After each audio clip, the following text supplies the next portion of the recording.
বাংলাদেশের দক্ষিণ পশ্চিম উপকূলীয় জেলা সাতক্ষীরা। জেলার সুন্দরবন ঘেঁষা দ্বীপ ইউনিয়ন গাবুরা, যেখানে সারা বছরই তীব্র মিঠা পানির সংকট। বাধ্য হয়ে রান্নাবান্না, গোসল থেকে শুরু করে প্রতিদিনের সব কাজই ব্যবহার করতে হয় লবণাক্ত পানি।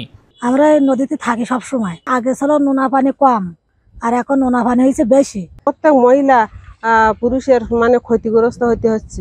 এখানে আমাদের ভালো ডাক্তার নেই। শুধু গাবুরা নয়, সাতক্ষীরার উপকূলীয় দুই উপজেলা শ্যামনগর ও আশাশুনির চিত্র একই। জীবিকার তাগিদে কোমর সমান লবণাক্ত পানিতে ঘন্টার পর ঘন্টা কাজ করতে হয় এখানকার নারীদের। ফলে অধিকাংশ নারীরা চর্মরোগ সহ জরায়ু ইনফেকশন ও টিউমারে আক্রান্ত হচ্ছে।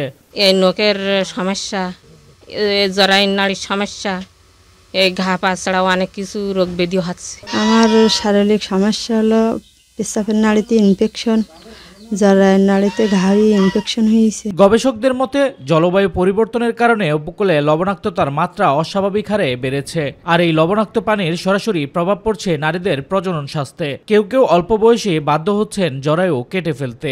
যারা ইতিমধ্যে জরায়ু ইনফেকশনে ভুগছে অথবা জরায়ু ক্যান্সারে ভুগছে, তাদেরকে দ্রুততম উন্নত চিকিৎসা দেওয়া উচিত। নারীদের জন্য এই জরায়ু ক্যান্সার বা বিভিন্ন ধরনের নারী ঘটিত যে রোগগুলো, এই রোগগুলো থেকে অতিক্রম করতে গেলে বিকল্প কর্মসংস্থান করতে হবে। চিকিৎসকরা বলছে এই লবণাক্ত শুধু নারীদের নয়, নারী পুরুষ উভয়ের জন্যই সমান স্বাস্থ্য ঝুঁকি। যথাসময়ে চিকিৎসা ও সচেতনতা ছাড়া পরিস্থিতি আরো ভয়াবহ হয়ে উঠতে পারে।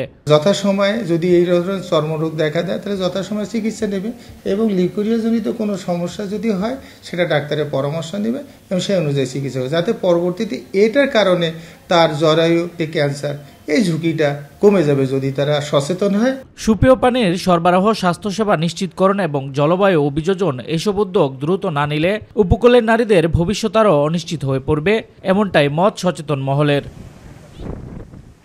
শামস তাবরিজ উচ্ছ্বাস, মাই টিভি নিউজ ডেস্ক।